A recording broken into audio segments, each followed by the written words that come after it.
കനത്ത മഴ ശക്തമായ മഴ തുടരുകയാണ് വടക്കൻ ജില്ലകളിൽ. പ്രത്യേകിച്ച് കോഴിക്കോട്, വയനാട്, കണ്ണൂർ ജില്ലകളിലാണ് നിലവിൽ റെഡ് അലർട്ട് ഉള്ളത്. തൃശൂർ, മലപ്പുറം, കാസർഗോഡ് ജില്ലകൾക്ക് ഓറഞ്ച് അലർട്ടുമുണ്ട്. മറ്റ് ജില്ലകളിൽ യെല്ലോ അലർട്ട്. അങ്ങനെ എല്ലാ ജില്ലകൾക്കും മഴ ജാഗ്രതാ നിർദ്ദേശമുണ്ട്.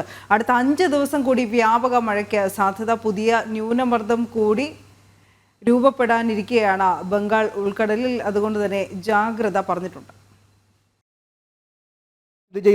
മധ്യ പടിഞ്ഞാറൻ വടക്കൻ ബംഗാൾ ഉൾക്കടലിന് മുകളിലായി ഇന്ന് മറ്റൊരു ന്യൂനമർദ്ദം കൂടി രൂപപ്പെടാൻ സാധ്യതയുണ്ട്. അതിനാൽ അടുത്ത 5 ദിവസം സംസ്ഥാനത്ത് വ്യാപക മഴയ്ക്ക് സാധ്യതയുണ്ടെന്നാണ് കാലാവസ്ഥാ വകുപ്പിന്റെ മുന്നറിയിപ്പ്. കേരള തീരത്ത് രാത്രി 8:30 വരെ 3.4 മുതൽ 4 മീറ്റർ 2 വരെ ഉയർന്ന തിരമാലയ്ക്കും കടലാക്രമണത്തിനും സാധ്യതയുണ്ടെന്നും ദേശീയ സമുദ്രസ്ഥിതി പഠന ഗവേഷണ കേന്ദ്രം അറിയിച്ചു. മത്സ്യത്തൊഴിലാളികളും തീരദേശവാസികളും ജാഗ്രത പാലിക്കണം. കേരള തീരത്ത് കള്ളക്കടൽ മുന്നറിയിപ്പും പുറപ്പെടുവിച്ചിട്ടുണ്ട്. കേരള, ലക്ഷദ്വീപ് തീരങ്ങളിൽ മത്സ്യബന്ധനത്തിന് വിലക്കും ഏർപ്പെടുത്തിയിട്ടുണ്ട്. ഇന്ന് 3 ജില്ലകൾക്കാണ് റെഡ് അലർട്ട്. കോഴിക്കോട്, വയനാട്, കണ്ണൂർ ജില്ലകൾക്കാണ് അതിതീവ്ര മഴ മുന്നറിയിപ്പ്. തൃശൂർ, മലപ്പുറം, കാസർഗോഡ് ജില്ലകളിൽ ഓറഞ്ച് അലർട്ടും പ്രഖ്യാപിച്ചു.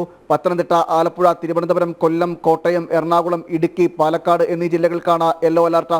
അതിശക്തമായ മഴ തുടരുന്ന സാഹചര്യത്തിൽ കണ്ണൂർ, കോഴിക്കോട്, വയനാട്, കോട്ടയം ജില്ലകളിലെ വിദ്യാഭ്യാസ സ്ഥാപനങ്ങൾക്ക് ഇന്ന് അവധി നൽകിയിട്ടുണ്ട്. ജനം, തിരുവനന്തപുരം.